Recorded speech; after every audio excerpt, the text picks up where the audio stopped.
How she shows she's interested. The quiet dance of later life flirting. Let me take you into a story not about just one man or one woman, but about a phase of life few talk about and even fewer understand, when connection, chemistry, and curiosity don't end, but simply evolve. Imagine this. You're in your 60s, maybe 70s, or even beyond. The world has changed. You've lived a lot, loved a lot, maybe lost, maybe grown. And somewhere along the way, you started to assume that flirtation, romance, and those little sparks of mutual attention were things of the past. But what if they weren't gone, just different? What if, right under your nose, in quiet questions and subtle smiles, there were signals, gentle, intentional, and full of meaning, that women your age were still very much interested? You see, here's something most older men don't realize. Women don't stop flirting as they age. They just become incredibly skilled at disguising it. It's not bold anymore. It's graceful. It's strategic. It's sophisticated. And often, it begins with something that seems simple, a question. Today, let's walk through a story of these signs. 5 very specific types of questions and actions that women use to show interest, but quietly. No loud gestures. Just doorways opened softly, invitations offered subtly. And if you know how to see them, they might just change the way you understand connection later in life. 1. The curiosity question. It starts innocently enough. You're chatting with a woman you see at church, or maybe in your gardening club, and she asks, "What do you usually do during the week?"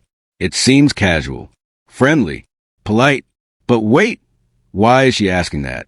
Why is she leaning in, smiling, listening? This is a curiosity question, and it's often a way of saying, I want to know you, not just know about you. Older women rarely flirt the way they might have in their youth. There's less "you're handsome" and more, "what kind of things do you still enjoy doing these days?" It's subtle, deep, a gentle test to see if there's common ground. Take Robert. He was 72, a widower, quiet and kind, who joined a community garden. One woman they're always asked about is tomatoes. But somehow, those chats drifted into his time in the military, his favorite movies, what his evenings looked like. It felt like small talk. Until one day she invited him over for coffee. And it clicked. Those weren't random questions. They were signposts. Signals. So next time a woman asks you about your childhood hobbies or what kind of dog you used to have, don't brush it off. These are nudges, invitations. She's trying to open the book of your life and see if there's a chapter she might belong in. 2. The teasing compliment. Now, let's shift the scene. Picture yourself at a local dance class. You're trying to get the steps right when a woman laughs and says, "You look like you might have been in trouble back in the day." It's playful. It's harmless. Or is it? This is what I call the teasing compliment. Not a bold statement, but something lighter. You've got that smile that makes people wonder, or you probably broke a few hearts, huh? Take Frank. He was 68 and just learning line dancing. One woman always joked, "You're either really confident or just winging it." He laughed it off until she offered to give him a private lesson. Then he understood. These little comments, they're invitations, wrapped in humor, safe, comfortable, but full of meaning. Women over 60 often avoid direct flirting. It feels out of place. So instead, they tease, they joke, they compliment without saying, "I like you," outright. The key isn't how it makes you feel. Seen, noticed, even a bit flustered in a good way. So when you hear a woman say something cheeky, don't dismiss it. Respond. Engage. That spark you thought was gone? It might just be flickering again. 3. The unnecessary favor. Now imagine this. You casually mention in conversation that you've been having trouble finding a certain kind of flower for your garden. And a few days later, she shows up with a pot of them. You didn't ask. She just did it. That's the 3rd sign, an unnecessary favor. It's not about helping you because you asked. It's about helping you because she wants to, because she's paying attention, because she's looking for a way to connect. Gary, a retired teacher, told a story just like this. A woman named Linda brought him extra seedlings to the garden club. One day, she brought him a sun hat because he never wore one. Then she stayed late to help clean up. Then she remembered the name of his dog. he'd mentioned once. It wasn't random. It was intentional.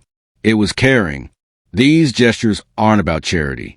They're about building closeness. A woman offering these kind of favors isn't trying to take care of you because she sees you as weak. She sees you as worth it. She wants to matter in your life. And that's powerful. For the memory test one day, a woman brings up something you told her weeks ago. Something you forgot you even said. Did your grandson catch that trout on your fishing trip? She asks. Wait, how did she remember that?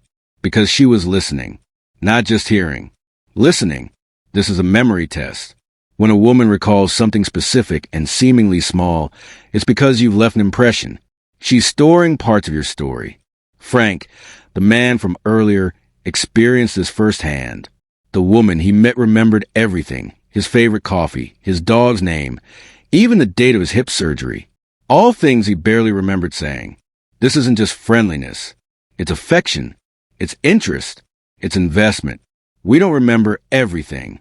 We remember what matters to us. If she remembers you, you matter. 5.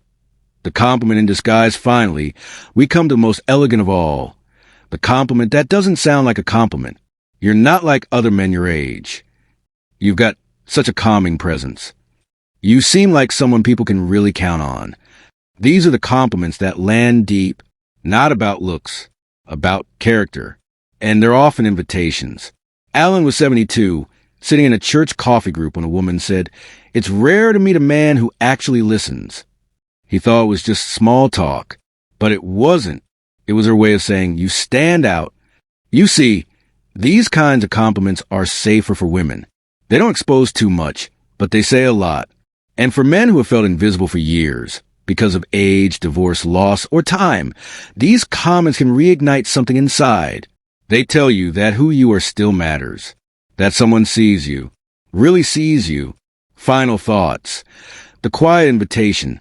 So, what's the lesson here? Just because you're not in your 30s doesn't mean the dance of connection has ended. It's still happening, just in a different rhythm. A quieter, more graceful one. Women your age still show interest, but they use different tools now. Curiosity, memory, humor, kindness, and subtle admiration.